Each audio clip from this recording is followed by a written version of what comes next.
Hey guys, what's up? I'm here with a review for you, and this one's going to require me reading an email that had been sent to me, as well as a couple other people. I'm not going to reveal who, because that's their business. I will turn on the brightness on my laptop, because I see that it is making me look like a ghost.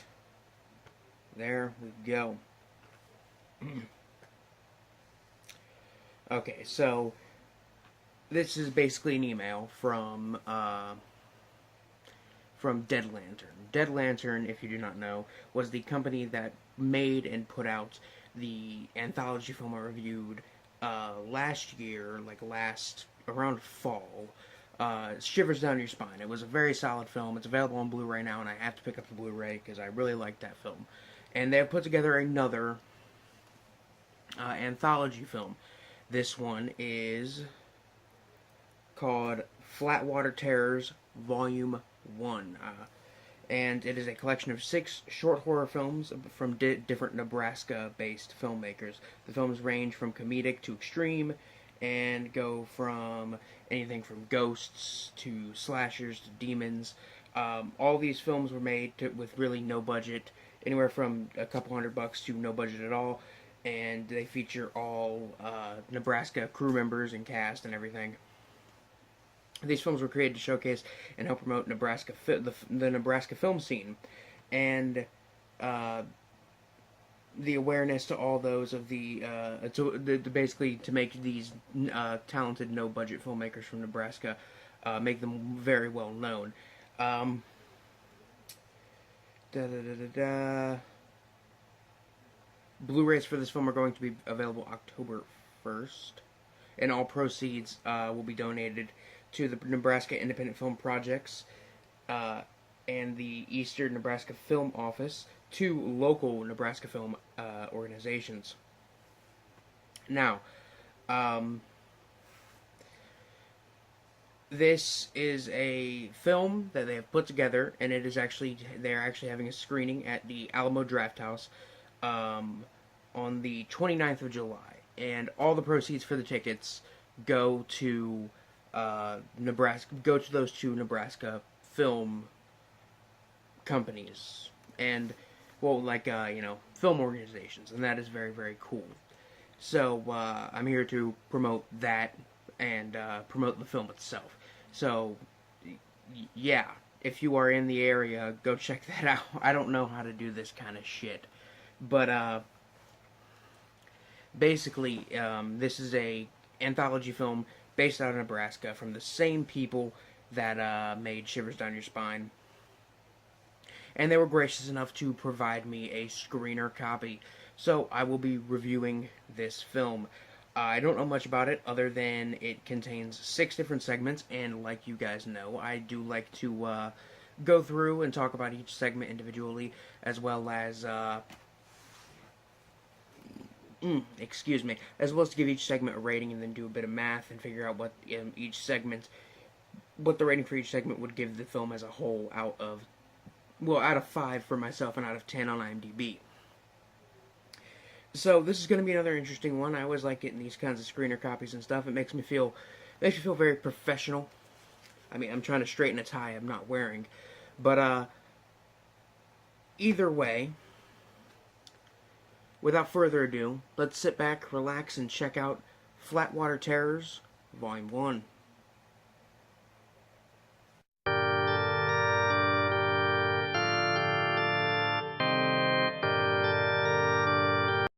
So the movie just opens with the beginning segment. There's actually no wraparound segment to this film, which is one of the complaints I have. Most anthology films try to have a wraparound segment, even if it is just like some kid flipping through a comic book, like in Creepshow.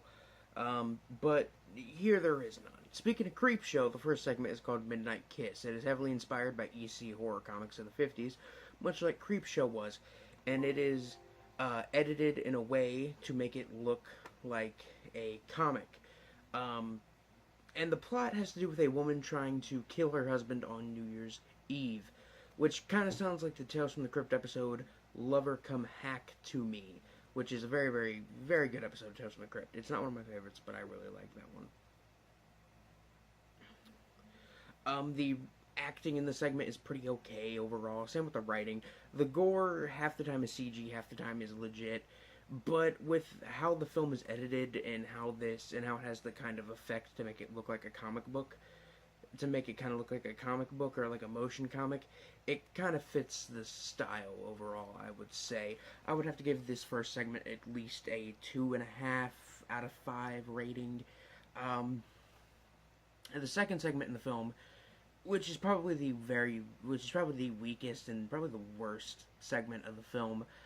It is called No Exit. It is about a group of people who basically lock themselves in a room for 7 days for a reality TV show in order to win $1 million, and all they have to do is survive each other, and they can leave at any time.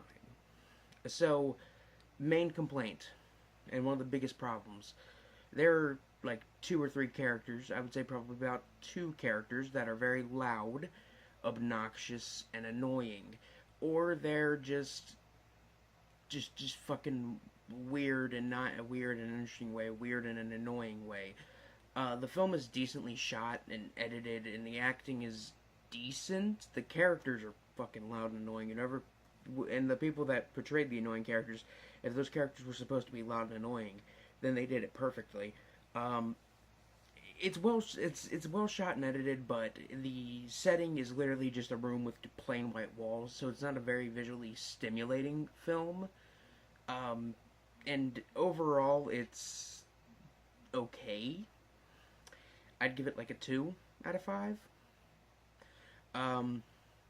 The third segment is probably my favorite segment from Shivers Down Your Spine. It is one of the segments from Shivers Down Your Spine put in this one, which I have no problem with that, because it's my favorite segment from Shivers Down Your Spine. It is the holiday horror story one, or the Christmas horror story, I forget what it was called, but it is basically a segment about a group of teenagers that are working in a... sorry, my laptop kind of went on screen there for a second.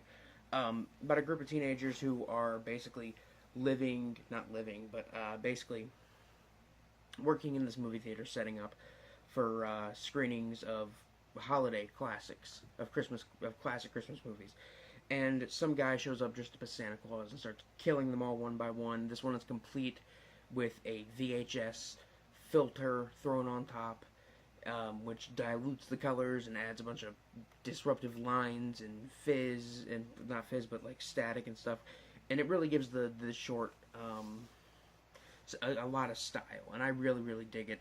And probably maybe my favorite one. Probably my second favorite one in this actual anthology. My favorite one, it's definitely my favorite one in Shivers Down Your Spine. This one, it's my second. I still would give this one a 5 out of 5. I still loved it. The fourth segment is called Emily, and it is a segment about a writer who tries to write about a girl who was brutally murdered while staying in the house she was murdered in. That is the basic plot to this segment. It's a little bit slow, but for it being made on such a low budget, it is very, very creepy, and it does what it can to creep you out. And when you consider the obvious limitations of it, it has a kind of cool atmosphere going on. I mean, it's not like the Witch levels of atmospheric, but it's pretty atmospheric when you take into the fact that this was made for no money. The acting is a little cheesy at times, but honestly, that's all in good fun, and it didn't completely ruin it for me. I liked it overall, and the lighting and the music was very, very good, and I would probably have to give that one a 3 out of 5. The next one, the fifth segment, is called The Legend of Pine Acres. It is a segment about a murderous cult member who was basically on the loose, who was loose in the woods after he murdered his parents, and he's killing teenagers in the woods. That's basically it. It's pretty decent. The acting, the writing is okay. The gore is okay. And finally, we actually get some nudity and some tits in this movie, which is what I was looking for. So party on, love it. Um, and it's also got some gore, which is what I was hoping for. I was hoping for a decent amount of gore. It seems like they were kind of going with the gore, like a little less gore until the third segment, which had a decent amount, and then the fourth and fifth, not the fourth and fifth, but the fifth and the sixth are the two like most violent. But I'd probably have to give the fifth segment, Legend of Pine Anchors, a 3.5 out of 5. And finally, we get to the final segment, which is my absolute favorite segment in the movie. It is called um, it is called One More Time for the Camera. It is a segment about a bunch of police officers at a crime scene, and they discover body parts strewn all over the place, and it's disgusting, and it looks like something out of a combination of like the Texas Chainsaw Massacre and August Underground. And they find a video camera in there, and that video camera contains the final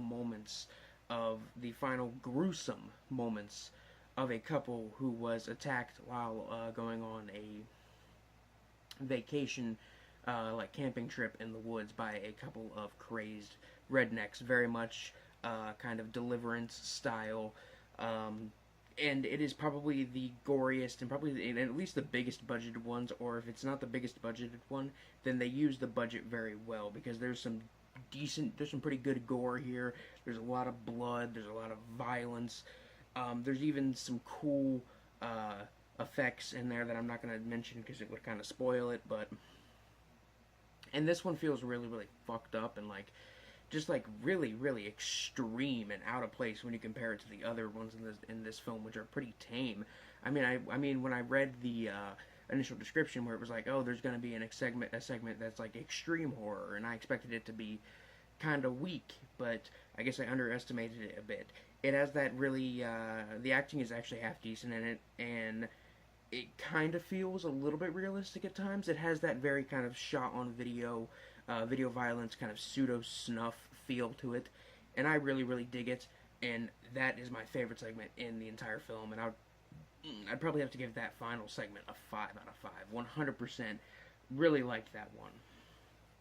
Overall, I'd probably give the film, and I actually have done the math already, but overall the film would get a 21 out of 30 average rating if I were to add up all the scores. I did the math, and that would come out to about a 7 out of 10 average rating, which is about the same rating I gave Shivers Down Your Spine. And it would probably be a 3.5 out of 5 for my rating, because I do out of 5. So this one gets a 3.5 out of 5. I would definitely highly recommend you go to the screening at the Alamo Drafthouse. All the proceeds from the ticket sales go towards supporting independent cinema, and that is something we all, well, at least I really want to do, and I would go if I didn't live in fucking Ohio. But I would definitely say if you can't make it to the screening, then pick up the Blu-ray. The Blu-ray does not come out until October, so I will probably be picking this one up. Along with Shivers Down Your Spine, I will pick that one up eventually. It's just taking me a little bit.